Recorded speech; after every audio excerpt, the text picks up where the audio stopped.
Alysa Liu didn't follow the usual script. She didn't grind for a decade, collect heartbreaks, and finally get her perfect Olympic moment at 25 or 26. Instead, she left. Quietly. Young. And then she came back and just won Olympic gold. This isn't only a story about talent.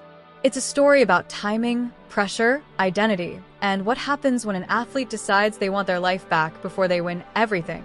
Quick note, this channel often covers stories about lesbian women, but today it's purely about Alysa Liu's skating and what this Olympic gold represents.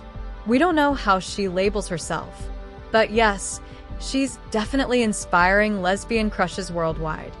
If you're new to Alysa Liu, here's the quick context. She's 20 years old. At the 2026 Winter Olympics, she won women's singles gold with a total of 226.79. She edged Japan's Kaori Sakamoto, who took silver with 224.90. So this wasn't a casual win, it was a heavyweight fight decided by details.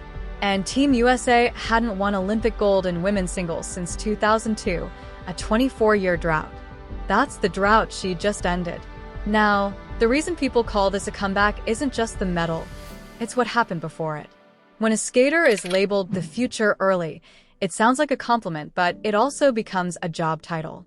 Because in figure skating, people don't just watch your jumps, they watch your face, your breath, your nerves, your confidence at its performance, and a public psychology experiment at the same time. And when you're that young, expectations can get so loud that you stop hearing your own reasons. You win, and the world immediately asks, okay, what's next? You improve, and the world says, cool. Now do it again, but cleaner, bigger, and with better hair.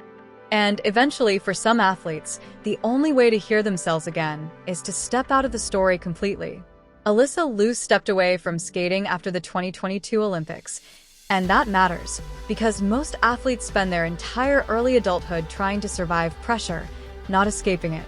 Burnout isn't laziness, it's your brain and body saying, the way we're doing this isn't sustainable. And here's the twist. Leaving doesn't always mean you quit. Sometimes it means you finally choose your life, and you choose it early enough to still enjoy it. Because if your identity becomes only athlete, then winning feels like relief, not joy. And this story is about joy coming back online. When Alysa Liu came back, it didn't feel like a I need medals comeback. It felt like, I'm doing this differently. Her coaches this Olympic season included Philip DiGuglielmo and Massimo Scali. And her music choices were honestly iconic. Her short program was Promise by Lao Fei. Her free skate was MacArthur Park Suite by Donna Summer. That's not safe background music. That's personality. That's taste. That's I'm here, and you're going to remember this. And it wasn't just her. Team USA's women were visibly close this Olympics. That kind of environment matters, because comebacks don't survive on motivation alone. They survive on support and a healthier reason to be there. At the Olympics, Alysa delivered the performance that ended the drought. She finished with 226.79 overall. Kaori Sakamoto took silver with 224.90. And what the reporting on the night made clear is that this wasn't messy chaos. This was control. Her long program was described as flawless, with all 7 triple jumps landed, the kind of skate that doesn't leave much room for debate. Clean skating wins championships. Also, let's be honest, skating to Donna Summer at the Olympics is a power move. It's like saying, yes, I'm here to be the best athlete in the world, and also the main character. And she didn't leave Milan with just 1 gold. She also won gold in the team event earlier in the games. And here's what's wild.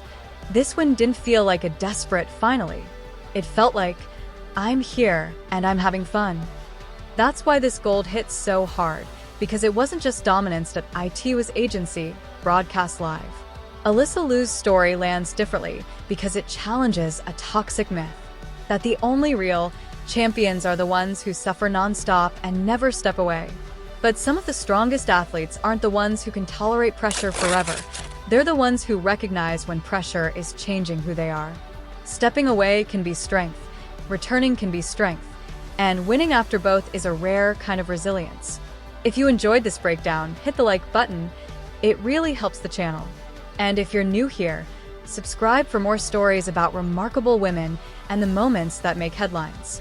Drop a comment. What impressed you most about Alysa Liu's Olympic run? Her comeback, her mindset, or the way she performed under pressure? Thanks for watching, and I'll see you in the next one.